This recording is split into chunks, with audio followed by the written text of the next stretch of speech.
নওগাঁয় সড়ক ডাকাতি থামছে না।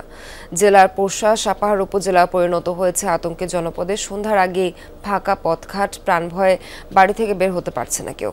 পরিস্থিতি মোকাবেলায় বিশেষ পদক্ষেপ নেওয়ার তাগিদ স্থানীয়দের।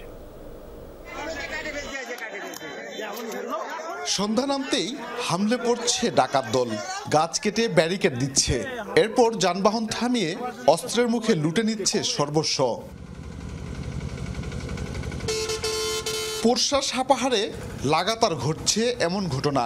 কদিন আগে বেজুরা, মুর্শিদপুর ও তারেক জিয়া মোড় সহ 5টি স্থানে টানা 3 ঘন্টা তাণ্ডব চালায় 30 থেকে 35 জনের অস্ত্রধারী দুষ্কৃতিকারী। এর আগে বেজুরা বাজারে একসাথে 18টি দোকানের মালামাল লুট করে।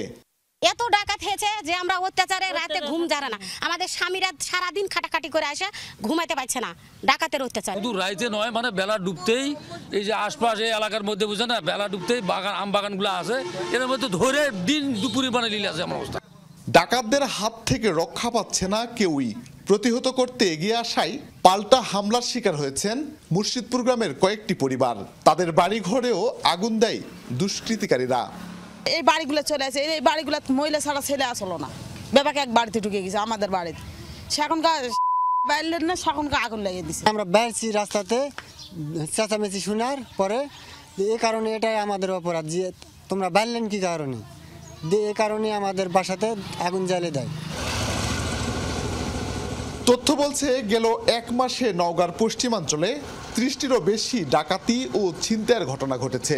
24-এর 5 আগস্টের পর থেকে এ ধরনের শতাধিক অপরাধ সংঘটিত হয়েছে।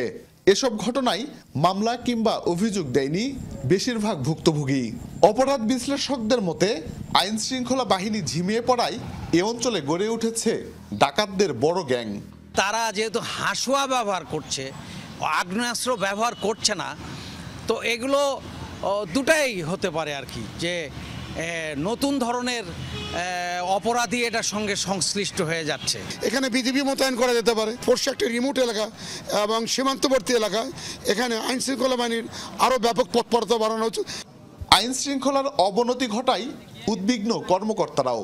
অপরাধ দমনে দুষ্কৃতের তালিকা ও অতীত ঘটনা বিশ্লেষণ সহ পরিকল্পিত বলয় গড়ে তোলার কথা বলছে পুলিশ সুপার।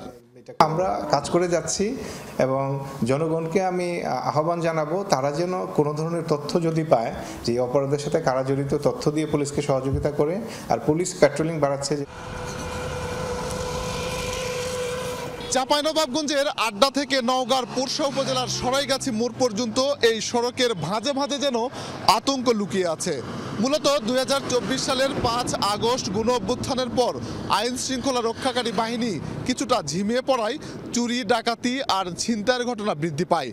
এখন সেটি ভয়াবহ আকার ধারণ করেছে।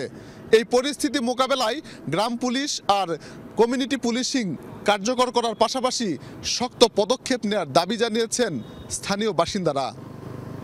শফিক ছোটন, যমুনা নিউজ, নওগাঁ।